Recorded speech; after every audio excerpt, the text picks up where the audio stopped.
faculdade, já, então aí já ficava, era voltar muito atrás para você parar o processo que estava em andamento ali. Sim. E a minha vontade de fazer medicina era muito grande. Muito mesmo. Então, no primeiro ano, não passava pela minha cabeça voltar. Na verdade, nunca passou pela minha cabeça desistir. Porque eu sempre me vi como médica. Eu sempre visualizei aquilo muito claro para mim. E eu não acho que é uma questão de lei da atração ou algo assim. Mas eu sabia que eu teria que ser médica, que eu queria ser médica. Eu acho que tem a ver com lei da atração, sabe por quê? Porque quando você se projeta, você se sente daquela maneira, você vai alcançar aquela maneira. O primeiro passo para você conseguir uma coisa é se sentir pertencendo àquilo.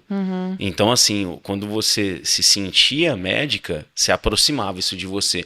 Por que se aproxima de você? Porque as suas escolhas, elas levam a isso, na minha opinião. Faz Então, sentido. então assim, ó, você se sentia, se visualizava, então eu não vou desistir, porque as suas escolhas, perceba como as escolhas elas vão te conduzindo para ser uma coisa que você já se sentia. Então, Aham. assim, não sei se o termo é lei da atração especificamente, mas as coisas elas se puxam sim.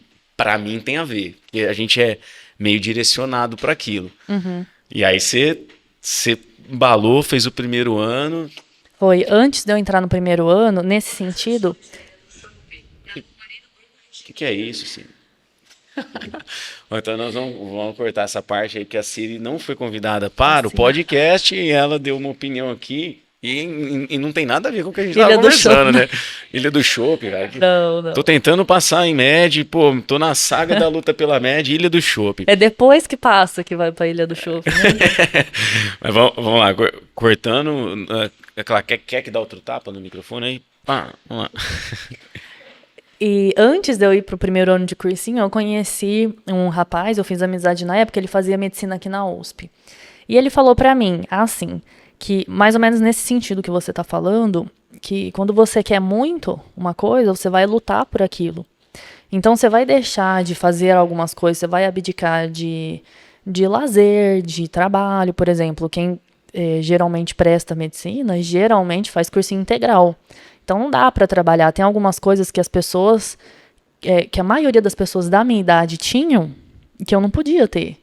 Porque eu estava estudando, eu estava muito focada naquilo. E ele me disse, você vai fazer isso porque você quer fazer isso. Então você vai fazer.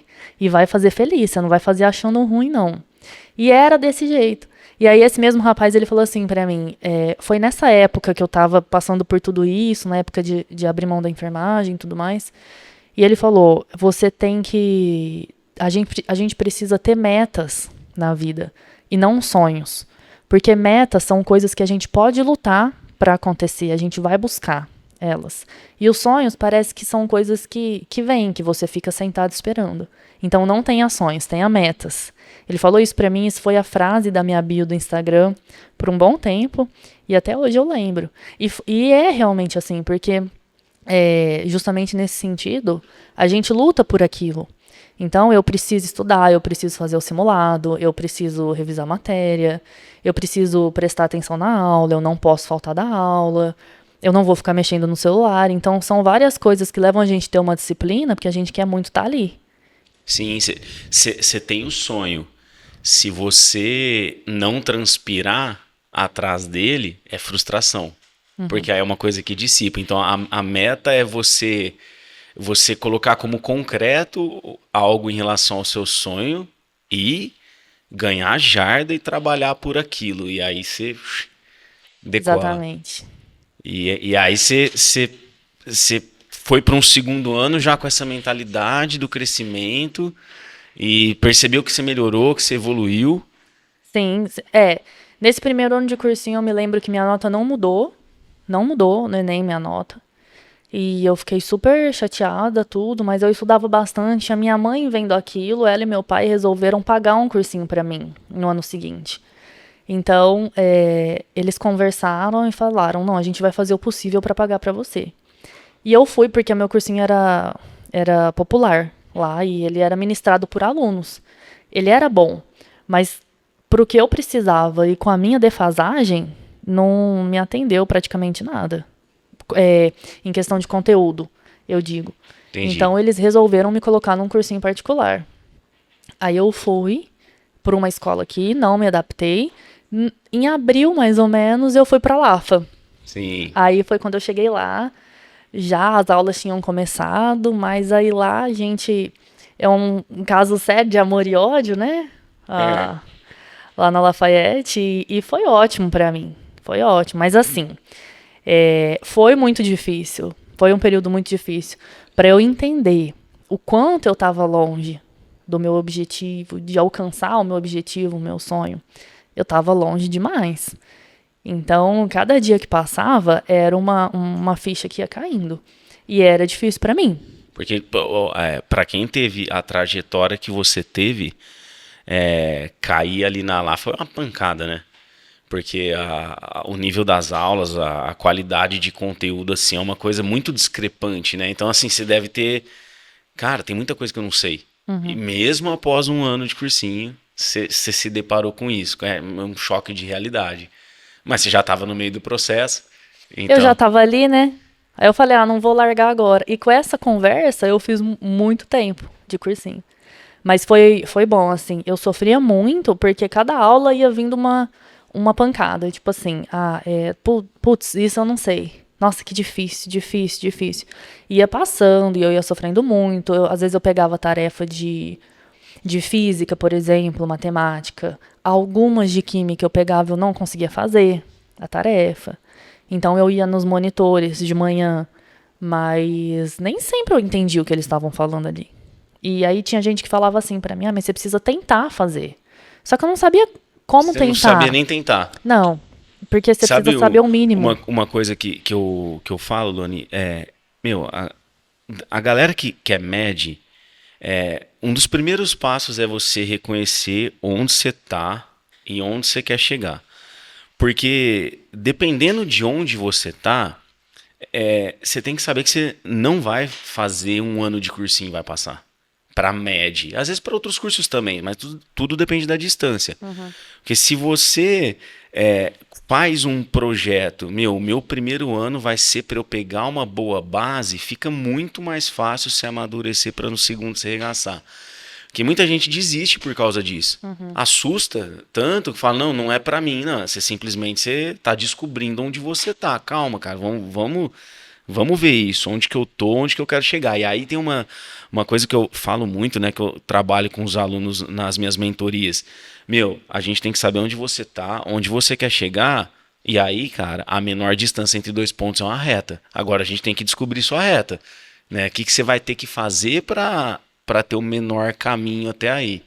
Mas você foi lá, chegou nesse momento, aí já era o seu meio do segundo ano de cursinho. Isso. Meio do segundo ano de cursinho. Aí aquele baque, você falou, eu vou continuar. Foi pro terceiro ano de cursinho. Fui pro terceiro ano de cursinho. No terceiro, eu fui para outra escola, aqui em Ribeirão. Mas não, porque assim, eu fui migrando. Eu ia para as escolas que me davam mais desconto. Sim. A sua trajetória, ela sempre teve envolvida com isso, né? Com essa questão da você precisar segurar a onda financeiramente para conseguir. E aí você foi no cursinho popular, aí depois você conseguiu a escola particular. E aí você migrou por causa de bolsa mesmo. Foi. Porque nessa época de 2017 foi a pior época financeira que a gente já teve na família. Foi uma época muito difícil mesmo. E mesmo estudando à tarde, era muito difícil. Porque a Lafa não é uma escola barata. E vale muito. Tanto que Mas tem que ter. Tem que ter um mínimo ali pra estar ali. E era muito difícil e não tinha micro-ondas pra levar marmita. Hoje tem, viu? Hoje tem, beleza. cara. Foi implantado. Só não sei se a galera faz pipoca de micro-ondas, porque aí ninguém merece. Não, mas tem, cara. E essa cultura eu acho bem legal, viu? Porque não é só por uma questão financeira, cara. É por uma questão de comer bem. Né? Tipo, quem faz marmita e leva marmita come muito melhor do que quem gasta qualquer coisa em qualquer coisa, praticamente, na maioria dos casos. Mas tudo bem, hoje tem o micro-ondas, mas aí você deu uma volta, foi para outra escola, foi pro terceiro ano de cursinho. Foi pro terceiro ano de cursinho, chegando lá, Era uma escola muito boa também, aqui em Ribeirão. E lá tinha micro-ondas, então eu podia levar minha marmita a almoçar. Porque no centro eu comecei a almoçar lá num Real, que era na rua de baixo. Sim, da sim. Lava. E eu levava várias pessoas pra lá comigo, eles iam e eles achavam... Famoso Bom Prato, né? Isso. E a comida do Bom Prato é boa pra caramba. Eu nunca comi, pra te falar a verdade, mas assim, eu conheço o que é. Sei como é que é preparado, eu sei que assim, é muito de qualidade. Assim.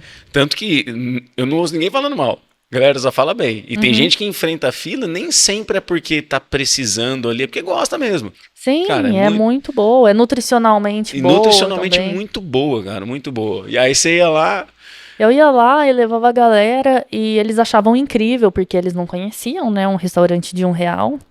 Mas eu tava lá por motivos financeiros, eu não tava lá pra guardar pra outra coisa. Mas ninguém sabia. E beleza, fui. No ano seguinte, eu fui pra outra escola, uma escola excelente também aqui em Ribeirão. Lá tinha um micro-ondas, eu levava marmita. Mais pancada. Pancada, pancada, pancada. Eu falei, misericórdia. Foi um ano muito difícil. Nesses anos, eu chorava muito, quase todos os dias. Me dava várias crises de desespero, assim, era muito difícil mesmo. O psicológico, eu brincava, eu falava, quando tudo isso acabar, eu vou precisar de terapia. E eu preciso. Bastante, eu tô fazendo. E aí, no final do ano, lá tinha um plantão à tarde. Acho que era monitoria, não me lembro. Que eram outros professores que davam também, mas era um dia específico da semana que era para quem tinha muita dificuldade. E eu ia lá. E aí era o professor Alan, ele me acompanhou durante o ano inteiro. Quando chegou no final do ano, eu falei assim para ele, professor, o ano que vem eu quero fazer alguma coisa para melhorar isso. O que você acha? Que eu tenho que fazer um curso de exatas? Aí ele falou para mim, não, o seu problema não é entender as coisas que a gente te explica. Você não consegue fazer a base. Então eu olhava um número, eu não sabia de onde ele veio. Eu olhava um X, falava, mas esse X está fazendo o que aí? Eu não tinha a base da matemática. Então